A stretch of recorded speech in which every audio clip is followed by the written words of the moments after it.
Hey kawan-kawan, balik lagi sama gua Mama Alex Saputra. Hari ini gua udah di dalam kamar lagi. Sekarang gua mau ngeceritain lagi tentang bola. Gua bakal ngebahas berita bola timnas Indonesia. Jadi hari ini datangnya berita dari deretan PR Sintayong setelah timnas Indonesia kalah dari Irak di Piala Asia 2023. Jadi PR apa saja yang perlu dibahas hari ini? Sebelum kita lanjut ke pembahasan hari ini, kalian boleh dulu tinggalkan komen di bawah apapun itu ya, saran kritik sebanyak-banyaknya, dan like juga ya sebanyak-banyaknya juga, share yang pastinya, kasih tahu sama teman-teman lo ya, ini ada berita bola, ada channel yang ngebahas berita bola, jadi lo kasih tahu sama teman-teman lo cuy. Dan yang pastinya langganan yuk, yang belum langganan boleh dulu langganan, kalau udah langganan nyalakan lonceng biar lo tahu setiap gua upload video gitu. Oke. Jadi kalau semuanya gak usah banyak bacot lagi, kita langsung aja ke pembahasan hari ini. Let's check mode bro.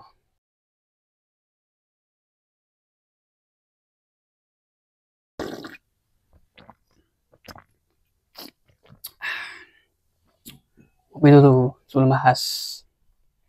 Oke, lanjut. Timnas Indonesia di Piala Asia 2023 tidak sesuai ekspektasi. Tim berjulukan skuad Garuda itu gagal meraih poin. Ya. Jadi pertandingan pertama itu kalah sama Irak dengan skor 3-1. Jadi ini gak sesuai ekspektasi ya, sebagai penonton. Gua sih berharap Indonesia bisa minimal bisa menahan imbang Irak ya. Tapi gua kagum sama permainan Indonesia, udah meningkat lah gua lihat. Jadi ada perubahan, udah kurang blunder lah di backnya. Apa sebab timnas Indonesia dibungkam timnas Irak 3-1 dalam partai pertama grup D Piala Asia 2023 di Ahmad bin Ali Stadium Al Rayyan pada Senin tanggal 15 bulan 1 2024.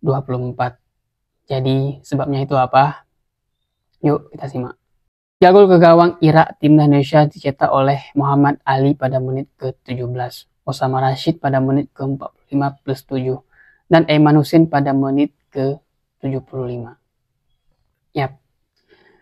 Jadi sebelum kita sempat menyimbangkan dengan skor 1-1 dicetak oleh Marcelino Ferdinand. Gua tuh udah gembira banget, gua udah histeris banget setelah menyamakan skor. Dan akhirnya ya pada menit injury time babak pertama kita kebobolan lagi menjadi 2-1, dan gol itu menjadi kontroversial yang katanya itu offside.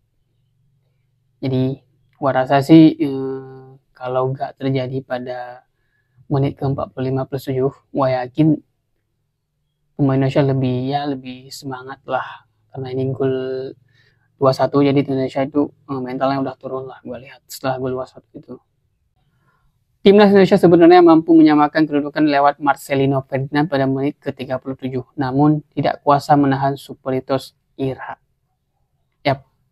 Jadi Marcelino sempat menyamakan kedudukan pada menit ke-37 itu dengan gol yang sangat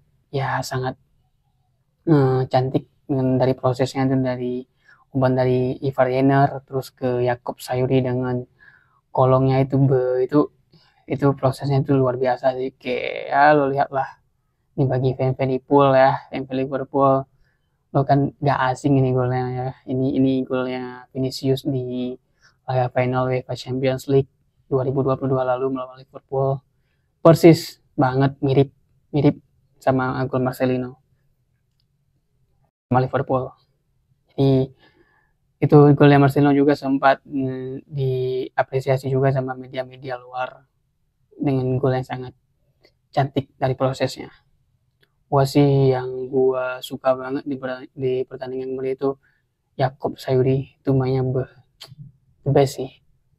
Jadi gitu. Selanjutnya, timnas Indonesia akan melawan timnas Vietnam di Abdullah bin Khalifa Stadium Doha pada 19 Januari 2024.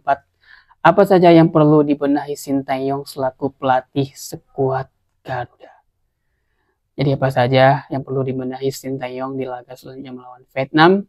Jadi ini Vietnam bukan lawan yang gampang seperti gua bilang kemarin. Ini lawan yang berat. Gua sendiri kurang yakin Indonesia bisa menang melawan Vietnam. Jadi gua berdoa aja lah kita semua ya sebagai rakyat Indonesia, semoga aja bisa jadi sesuatu yang beda nanti di lapangan. Semoga bisa meraih 3 poin. Dan kalau bisa kita meraih 3 poin, kita bisa menjaga asa untuk lolos ke 16 besar itu cuy. Jadi apa saja yang harus dibenahi, yuk simak selanjutnya. 1. Penyelesaian akhir. Penyelesaian akhir timnas Indonesia sebelum membaik ketika berhadapan dengan Irak. Sintayong harus mencari cara tepat untuk memperbaiki permasalahan itu. Betul banget, gua setuju banget. Itu yang pertama itu adalah penyelesaian akhir. Itu benar-benar bobrok banget.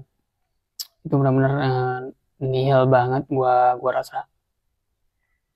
Bola-bola bagus itu nggak diselesaikan secara baik, apalagi kemarin itu Rafael Strike gua rasa sih mainnya benar-benar amburadul, nggak dapat bola. Ini gua kritik ya, Rafael Strike itu kemarin melawan Irak itu benar-benar pemain paling nggak baik lah gua kira, karena gak satu pun dia shot untuk on target gitu.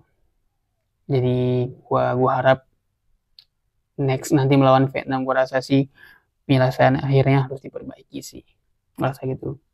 Abang Bola mencatat tim Indonesia melepaskan 6 tembakan ketika melawan Irak, namun hanya satu yang mengarah ke gawang sekaligus menjadi gol lewat Marcelino Ferdinand.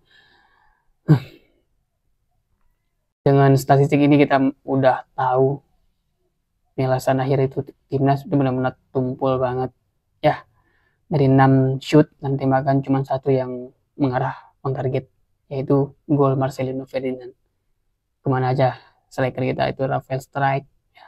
Lalu itu main kemarin itu sebagai ujung tombak tapi lu gak melakukan shoot satu pun on target. Jadi gua rasa nanti Sintayong bisa melakukan perubahan. Nanti mungkin Ramadan Sananta bisa taruh di tengah, terus Rafael Strike bisa ditaruh di winger gitu. Karena itu kemarin Rafael Strike bukan ditaruh di posisi aslinya gitu cuy. Jadi kita maklumin aja lah ya. Jadi mungkin nanti Rafael Strike bisa bermain bagus melawan Vietnam, bisa mencetak banyak gol. Kita doain aja gitu cuy.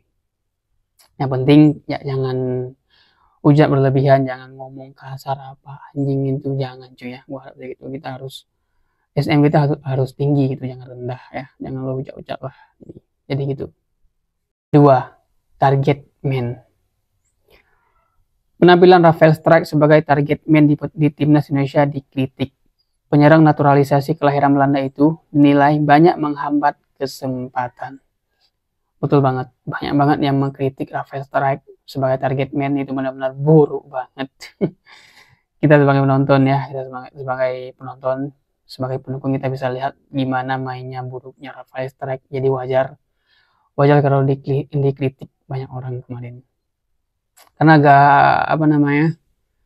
gak berpengaruh banget, gak berpengaruh sama sekali gitu Rafael Strike kemarin. Gua rasa sih gitu.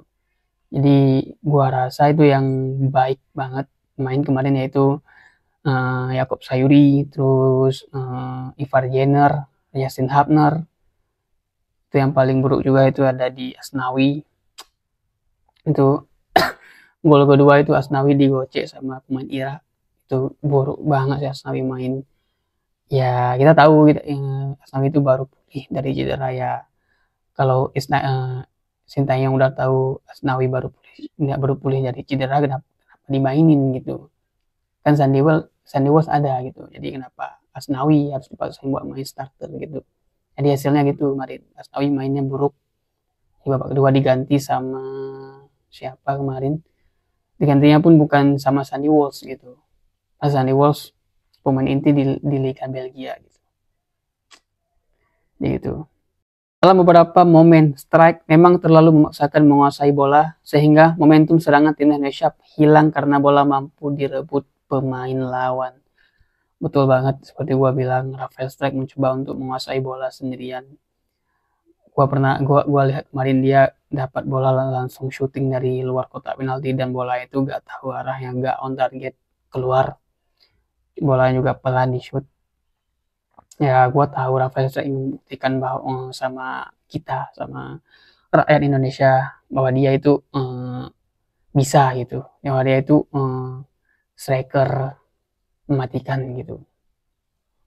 Tapi gak boleh ya, gak boleh memaksain juga, karena ini Piala Asia, ini turnamen besar ya, kita harus kerja sama tim, gak boleh egois, jadi gitu.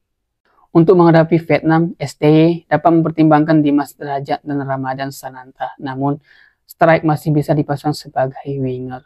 Benar, gue setuju banget. Jadi kemarin itu Ramadhan Sananta hilang, gue gak tahu, gak ada di line up ya, gak ada di cadangan, gue gak tahu Ramadhan Sananta kenapa. Terus gua rasa sih Ramadhan Sananta bagus banget buat duet sama Rafael Strike. Ramadhan Sananta itu ditaruh di target man di striker, terus Rafael Strike ditaruh di posisi aslinya itu di winger. Itu boleh dicoba sama STY nanti melawan Vietnam. 3. Koordinasi lini belakang. Lini belakang tim Indonesia masih melakukan sejumlah kesalahan sewaktu dikalahkan Irak.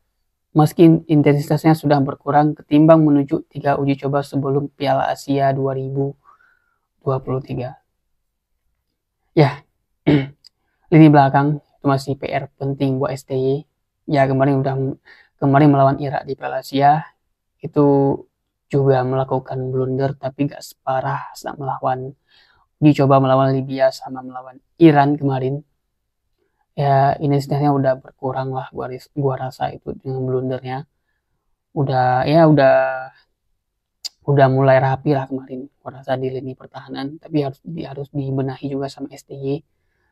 Jadi gak gampang blunder nanti saat melawan Vietnam, karena kalau blunder kita bisa habis, jadi gitu. Jadi ini harus banget dibenahi sama STY di lini belakang, jadi gitu. Koordinasi di sektor pertahanan timnas Indonesia perlu ditingkatkan untuk melawan Vietnam. Selain itu, Jordi Amat dan kawan-kawan juga harus lebih cermat dalam mengambil keputusan, misalnya kapan mesti mengeper bola. Ya, dari Jordi Amat sama kawan-kawan lain harus menentukan gimana tepatnya untuk mengoper bola ke lawan, ke teman, ya, gimana saat mengoper, gimana yang nggak boleh dikoper, jadi gitu. Itu harus benar-benar dibenahi banget sama STY, benar-benar harus karena ini sangat sakral banget di posisi pertahanan, karena kalau blunder ya langsung berhadapan sama kiper gitu, otomatis langsung 90% langsung menjadi sebuah gol. Ini menjadi kesalahan fatal banget kalau di lini pertahanan.